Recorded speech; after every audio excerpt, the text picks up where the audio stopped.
Welcome to the Heavy Leather Backyard Trailer Trash Spook Show.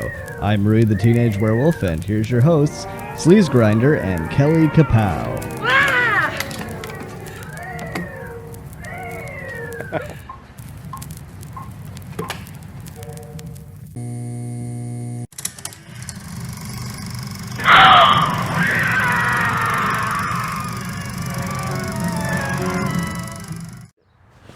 Welcome everybody to the show. Hey, if you haven't seen the show before, here's what we do. Kelly and I show you highlights from the latest horror trailers and previews. Yeah. So that you can, find out some new movies to check out. Load up the queue. It's going to be a rough winter. You're going to want to spend a lot of time inside Cozy. watching cozying up on the couch, watching some spooky movies. And that's what we're here to help you do. So let's dive right into it. What do we have first on the show today? First one we have is Killer Cheerleader, aka Dying to be a Cheerleader. Killer Cheerleader. Those have two fucking names. AKA Dying to be a Cheerleader. Now, those seem like two different movies to me. They're the same one. Dying to be a Cheerleader sounds like a Lifetime movie about an anorexic teenager. Right? Killer Cheerleader sounds like a slasher movie. It's funny that you say that because this movie seems like a Lifetime movie. It's a 2020 American horror thriller feature film about a new girl in town who tries out for her high school's cheerleading team. Unfortunately, she unwittingly humiliates the most popular girl in school, leading to deadly consequences. It sounds like Bring It On. You will never be an Amazon. Next time I see you talking to my boyfriend, I'll get you kicked out of school. I thought you guys were special. I was wrong. I would try and get on Taylor's good side. Does she even have one? She hates me. Someone said there was a huge cockroach over here. She wants everything that I have. This war has just begun. We have got to stop her. You know I would do anything for you. If anyone has a vendetta, it's her against me. I can't let Darcy destroy the Amazons. We are never going to let that happen.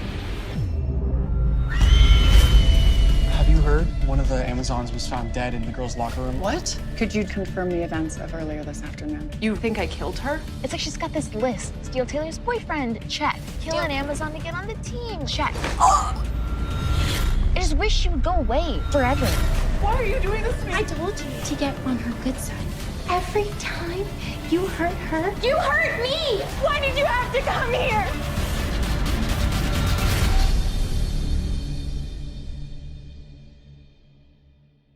Killer Cheerleader was directed by Tom Shell, who has a long career in B movies, mostly as an actor in 80s trash classics like Here we go. Surf Nazis Must Die. Saw it in the theater, loved it.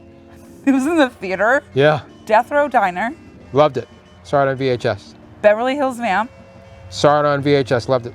Bikini Drive-In. Saw it on cable, loved it. And Teenage Exorcist. Teenage Exorcist is the best. I've never heard of any Teenage of these. Exorcist has the best theme song of any 80s B movie. Can we play a little? I bet we can. Teenage Exorcist, Teenage Exorcist. He's got the devil on the run, oh yeah. Teenage Exorcist, Teenage Exorcist. He's got the devil on the run, oh yeah. Teenage Exorcist, Teenage Exorcist. It's fantastic. All right, so I'm psyched because I like where this guy's coming from. The release date isn't announced yet, by the way. I've spent many an hour with what's his name? What's the guy's name? I've spent many an hour with him, and I believe in his work, and I believe in him. Tom Shell. Exactly. Now, I also love cheerleader movies. Yeah. You suggest, hey, you want to watch a cheerleader movie? I'm in. This movie, to me, this trailer looks like a bad drama TV show, like Pretty Little Liars, like a show that went on for way too long, and it took 8 seasons to find out who killed somebody. It starts off like a teenage drama, but then it gets to some killings, and then it looks like maybe we can get some. I don't care about cheerleaders. Okay. It's a no for me. It depends on what side of the fence you're on with cheerleaders. Ken I loves guess. cheerleaders. I love cheerleaders. By the way, it's time for Doom Tube. Doom Tube!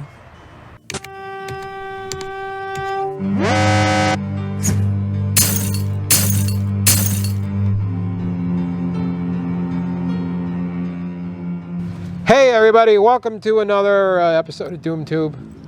Every week, Rui, nautical Rui, the teenage intern, he's ready to go. Sailor Rui. He's ready to hit the sea any moment now. Indeed, the dark, deep waters of the internet. It's in your blood. Yeah, venturing for strange content. He was practically born with a harpoon. But today, that's exactly right. He's harpooning deep into the darkest recesses of YouTube to freak us all out.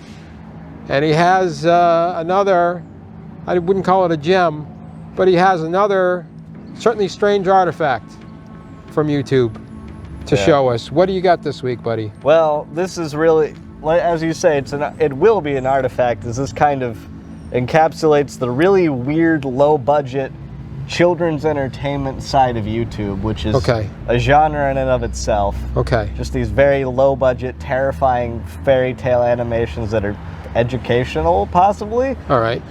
And this one is titled "Egg Says Yellow" full.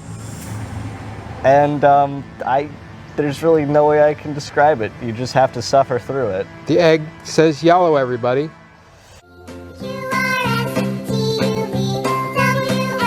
Green.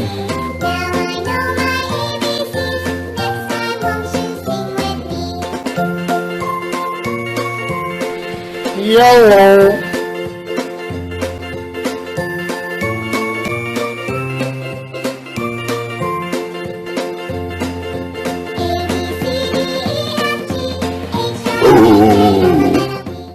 I didn't like it, Rui. I didn't. Oh, I hate it. I hate this one so much. And I think it will haunt my dreams. Welcome to the club. And what if it's that, now that you've shown it to me, what if it's the last thing that goes through my brain as I'm leaving this earth? You're just sitting there. I'm just sitting there. You say goodbye to your loved ones. I say goodbye. Thoughts. And then the egg video. And then the egg. Fuck the egg video. And then lights out. So thanks for that, buddy. The last thing you hear in your mind's eye is the words, "Yellow." Is that animation? Is that bad animation on purpose? I believe it is not. I could be wrong, but it seems like it may be an attempt at creating something friendly. There was a lot of things on. So when I grew up, there was a show called Sesame Street. Do they still have it? Yeah, they still have Sesame Street. Did you watch Sesame Street when you were little? Oh, sure, yeah. All right.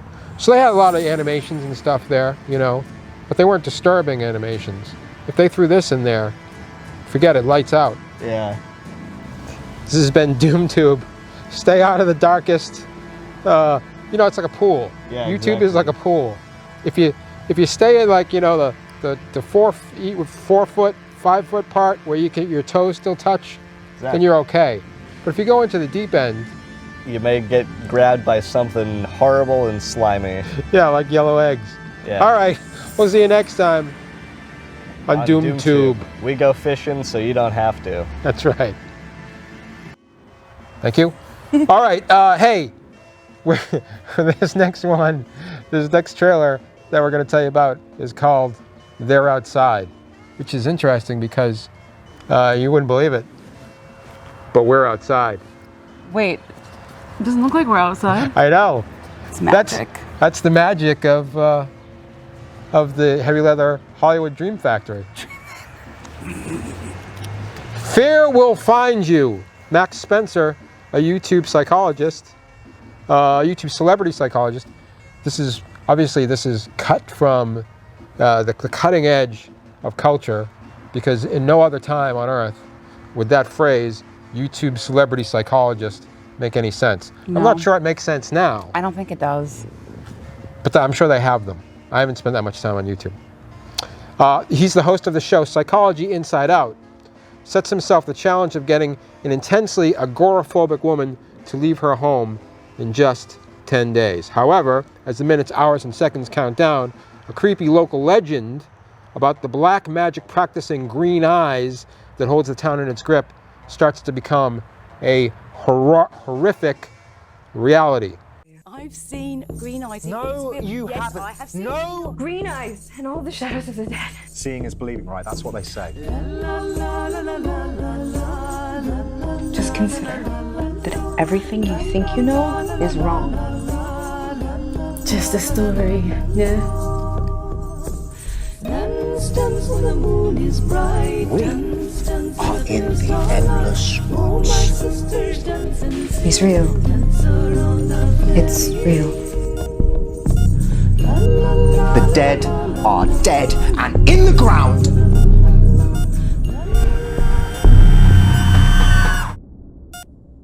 We couldn't go into that room after that. We just couldn't.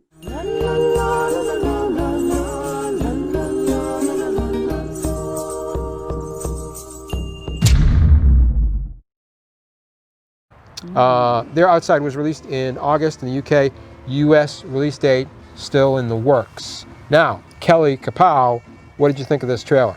I think the festival in the trailer looked really fun. Oh yeah. But I think the rest of it kind of looks like a college project. So this trailer combines folk horror and found footage, which is kind of unique. And You love both of those things. And I love both of those things, folk horror, and I love found footage. Already on this show, there's 3 things that I love. And we haven't hit anything that you love yet. Yeah. But I like all those things. I don't love much, that's the thing. But honestly, the trailer, it has unsettling vibes, which is what folk horror is all about. I really liked the weird parade, whenever you see the crazy masks and all that stuff, you always know it's not going to end.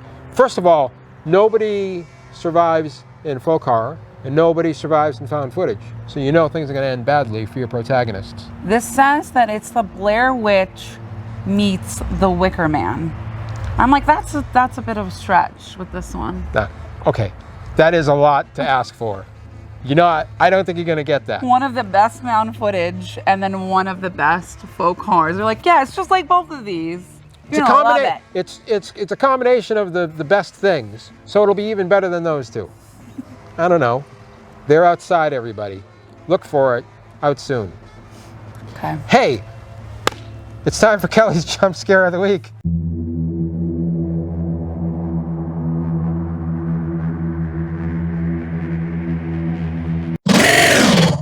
Who am I gonna scare? Hey, Kelly, who are you gonna scare this week? Let's find out. Here we go, Ruth. This. Ah! Oh! Oof. I never thought that I would be victim. Everybody's game. Everybody is game. What's next on the show, Kelly? Murder in the Woods. Murder in the Woods. Sounds like a lot of horror movies. Yep. Soon after arriving to a mysterious cabin in the woods, a group of teens discover the dark secret it holds, which forces them to fight for their lives. It sounds like Evil Dead. All right. This film was made in 2017, but it's just now being released. It's usually not a good sign. However, things take time to find distributors and whatnot. That's no. It was directed and produced by a Mexican filmmaker. Okay. Luis Garza, he did The Call, and it stars an exclusively multicultural cast in non-stereotypical roles. So it's breaking diversity barriers in Hollywood, which is great, but is it going to be a good movie? Although I have to say, if you watch the trailer, they don't look like non-stereotypical roles to me. No, they don't. They look like exactly the roles of anybody that's in Friday the 13th or anything else, right? Mm-hmm. It's the same roles. Just because they're Latinx doesn't make it non-stereotypical. They're stereotypical roles. Guys! It's him. I told you guys. We need to go home right now. Yeah, I agree. Jesse! Open the door! Open the door! Jesse!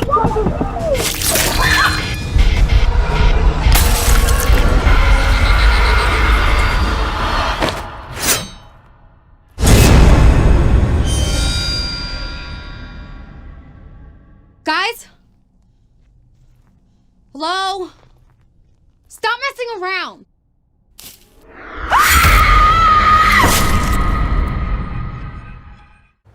Well, it's out now and you can see it. Anyway, Judge for yourself. It's got Hot Girls. It's got Danny Trejo. It's got A Killer in the Woods. Yep. I mean, that all adds up to good times usually. Yeah, but it's not groundbreaking. Nothing too crazy sticks out in the trailer, but the overall vibe looks like fun. Although it's definitely a camcorder movie for sure. I would watch it for Danny Trejo though. You would? Yeah. Big fan? Mediocre fan. Mediocre fan. Okay. All right. Hey everybody, it's time for the Massacre of the Week.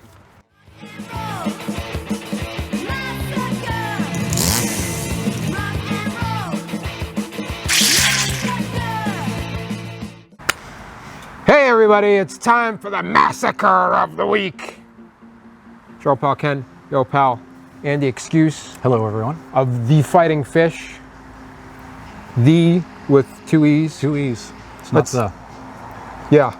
It's not a fighting fish, it's The Fighting Fish. All right, so every week we watch a massacre movie and then we tell you what we thought. They make a lot of massacre movies. They do. They have been for decades, and they don't show any signs of slowing down. And perhaps more than ever. Yeah. And today, look, it's the Bunny Man Massacre, which is the second in the trilogy of the Bunny Man films. Here's the summary care of IMDb. You like IMDb? Oh, I love it. The adventures of Joe and Bunny Man know no limit of bloodlust and carnage. Bodies pile up as Bunny Man indiscriminately slaughters anything that crosses his path, in a mutually beneficial relationship that gives Joe plenty of beef jerky to sell in his local store. So you understand, Joe's selling beef jerky in the convenience store. Bunny Man's killing people so they can get the meat for the beef jerky. Explain that one more time. I'm only kidding. This was directed by Carl Lindbergh. Turns out it's his second Bunny Man movie. The first one was just called Bunny Man, came out in 2011. He also made another one after this called Bunny Man Vengeance in 2017 and re-released the original as Bunny Man: Grindhouse Edition last year. So clearly he's looking to turn this into a franchise and then drive it right into the ground. Definitely, yeah. And by going back and at least retitling the first one, yeah, trying to create some sort of Blade Runner, which one should I watch? I'll, see them all. Yeah. First of all, it opens with Bunny Man mowing down a bunch of kids in a school bus.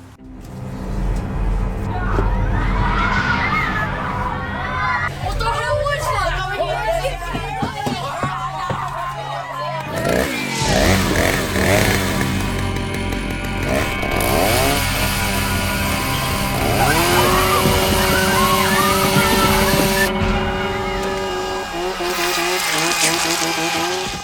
Best part of the film.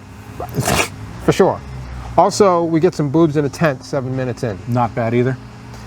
They look fake, but they're pretty great anyway. We live in Boston.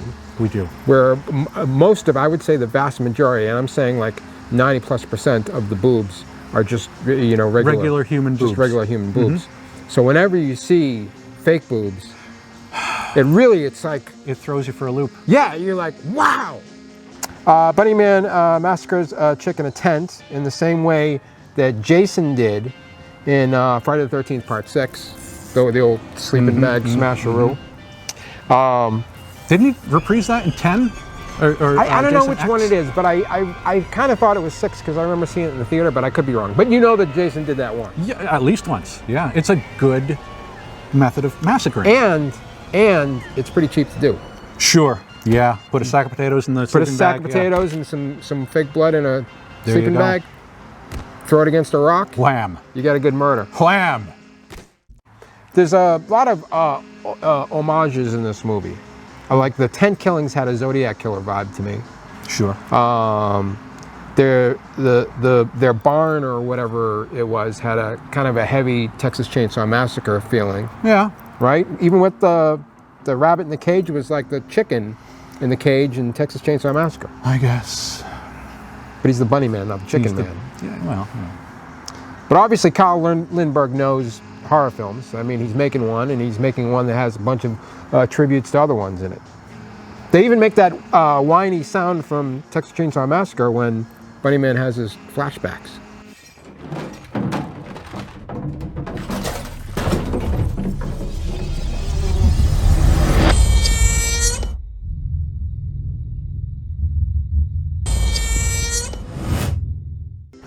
True. You know what? That escaped my notice. I'm glad you pointed it out. 45 minutes in, we get a big shockaroo when Bunnyman takes off his mask. Oof, put it back on. Nasty. It's nasty. It was just, he kind of had a melty face. He doesn't look well. It was a little, like... Keith Richards? No, it was a little bit like if you mixed the Incredible Melting Man with Casper the Friendly Ghost. Apt. If you mix those two together, you get what Bunnyman looks like. Just try and refrain from touching your face, kids. So, there you go. There's a basic setup of the Bunnyman Massacre from 2014 by Carl Lindbergh. Overall, honestly, considering what comes next, overall, this is not that bad for a no-budget massacre. Was there a chainsaw in it? I forget. Right at the beginning, in fact, a chainsaw with an improperly tightened chain. If you watch that opening massacre with a chainsaw, the chain is dangling off the bar, and that can lead to terrible injuries. So please be careful. Please, if you're going to massacre a bus full of school children with a chainsaw, make sure that chain is properly adjusted, or who knows what may happen. All right, Andy. So, the Bunnyman Massacre. You know, we have a strict criteria here. It's 1 out of 4 chainsaws. 4 being, let's say, what's the best massacre movie? Texas Chainsaw Massacre 2? The creme de la creme, 4, Texas Chainsaw Massacre 2. 1. Well, we'll get to ones, I'm sure. So in there, where would you put Bunnyman Massacre? Maybe 1.5. 1.5 chainsaws. I give it. Why 1.5? That's pretty low. Well, it's a load of shit. It's boring. It's it just looks and sounds very cheap, and it's not any fun. It doesn't move along. They start off with that fun kinetic scene of the school children. He puts down the chainsaw and pummels one just for good measure, and after that, it just right into the shit and bogs down and never recovers. I didn't mind it. I kind of had fun with it. So I would give it 2.5 chainsaws. But to even things out, very generous. To even it out, 2 chainsaws. And an average, a mean. Yeah, that's democracy. There you go, everybody. From 2014, the Bunnyman Massacre. It's a load of shit. The second of a trilogy. So that's it. Until next time. Make sure your chainsaw is tight. Make sure the chain is properly adjusted on the bar. Our motto here. We'll refine that over the weeks. Well, let's see what we can do. We'll see you next time on the Massacre of the Week. All right, let's talk about another trailer. This one's called Screwdriver, which is a tool and also a drink. Which are both great. Well, one of them definitely comes in handy. Oh. The other one can also come in handy if the timing is right. If you put them both together. You good with a screwdriver? The one with orange juice, yeah. Okay. When a new hardware store opens in a small town, putting the previous handyman out of work, he goes on a path of revenge, turning every tool he has into a murder weapon. From director Chuck Connery comes a new slasher starring Ryan Grooms, Blaine Gilliam, B.J. Floyd. You don't know who any of those people are. Either do you. None of us do. None of us. Except for the fans of this production company, which is Grundy Nation. Grundy Nation is a low-budget film production company based in Tennessee. Now, you got to love regional filmmaking. And that's what's happening here. All the people in this movie look exactly like they're from Tennessee. Is that you making a judgment call there? Mm-hmm.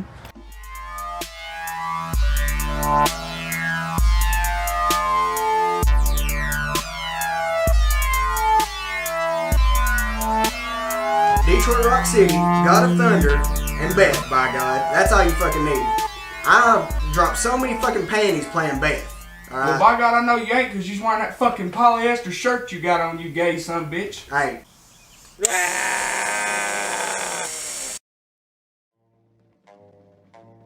This is a camcorder movie for sure, and the gore looks terrible, straight out of the Halloween store.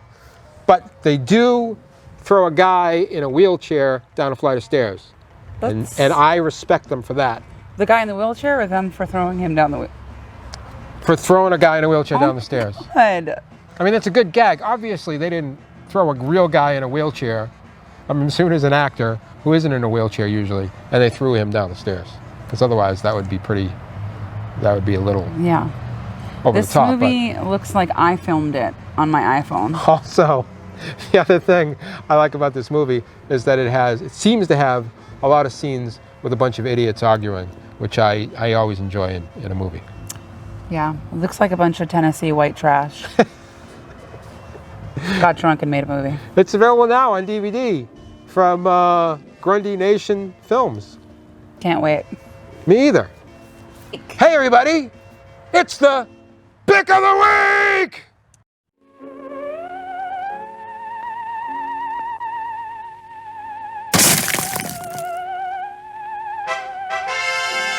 You're definitely more excited than I am. Really? I love the Pick of the Week. This is the one that we're sure you're gonna love. Beyond the Omega, directed by Matteo De Pascali. It's an Italian film. Ooh, you did that really well. Thank you. It's an Italian film. Okay. It's about a shy, compliant man that's just about to get married when a maniac kills his fiancée. What do you do then?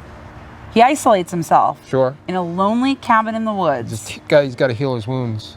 It's not a good idea, though. Yeah. He seeks comfort in an absurd relationship with a life-size doll. Like the one behind you. Yes, like that one, just like that one. But he won't be able to resist a spiral into madness. La morte pende.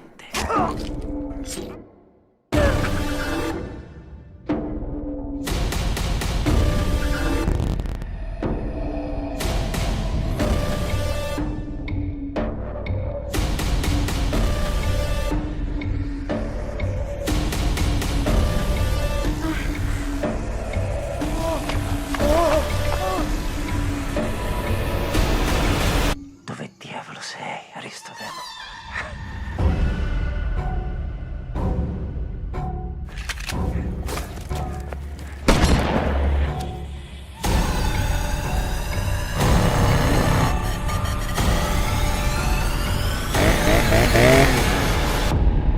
Perché sta succedendo? Non lo so. Beyond the Omega should be released sometime this month. It's like a horror Lars and the Real Girl. It's hard to tell what's happening in the trailer really, but the trailer looks amazing. Whenever you have a guy in the woods running around in his underwear, that always spells something exciting. Right? There's a scene in there, I think, if I saw this correctly, that somebody is ripping someone's leg off and then beating them with it. Exactly. Did that happen? There's also I like the sex doll angle. That's always fun. Who doesn't? There's a chainsaw out of nowhere. I love the chainsaw. And also, the title is scary to me. Beyond the Omega. Yeah. What does that mean? What is the Omega? What happens if we go beyond it? Should we get a man in a chainsaw in his underwear in the Should woods? we go beyond the Omega? I don't think we should. Beyond the Omega. Check it out. It's the Pick of the Week. And that's it for us this week. Did we lose Tony Baloney? I forgot to introduce him. Tony Baloney was behind me. Tony Coca-Cola over there. Hopefully Tony will be back next week. But listen, before we go, let me bring Rui the Teenage Werewolf over here and he will do the plugs. Come on over here, buddy. Here he comes, everybody. Let's hear it for him. Rui the Teenage Werewolf. We're losing another one. Here, just talking to my fuzzball. Here we go. I'm the fuzzball here. Right. Anyhow, thank you for watching the Heavy Leather Backyard Trailer Trash Spook Show. We'll be with you next week. In the meantime, you can check out our podcast, the Heavy Leather Horror Show Podcast, on Apple Podcasts, Google Podcasts, or the Campaneros Radio Network, gogocampaneros.com. And you can watch our old show, Heavy Leather Topless Dance Party, at heavyleatherforever.com. Thank you. Thank you, Rui the Teenage Werewolf. Thank you, Kelly. Thank you, Tonys. And we'll see you next week on, you ready? Do you remember the name of the show? The Heavy Leather Backyard Teenage. No. One more The Heavy Leather Backyard Spookshow. Wait. Third time's a charm. The Heavy Leather Backyard Trailer Trash Spook Show. I did it.